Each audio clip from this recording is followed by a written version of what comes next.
Blender Motion Graphic. If this guide helpful, don't forget to like and subscribe. Open Blender on your computer. In the program, you will see the Blender Studio panel. In a new file, click General. Delete the starter cube, then press Shift+A, go to Mesh, and add a plane. Switch to the Geometry Nodes workspace and create new geometry nodes. Press Shift+A and add Grid.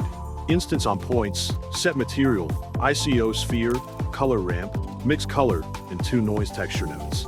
Set the grid size X and Y to 5, and vertices X and Y to 21 and 60. Adjust the color ramp closer and change black to gray. Set the ICO sphere radius to 0.04, and for both noise textures, set them to 4D. In the Properties panel, add a material, set the surface to emission, and connect it to the Set Material node. In World Settings, change the color to black. Switch to the Compositing workspace, press Shift+A, add a Glare node, set it to Bloom, and adjust the strength to 0.6. Return to Geometry Nodes. Select the camera, go to Properties, activate Depth of Field, set the f-stop to 0.2 and the focus distance to 15.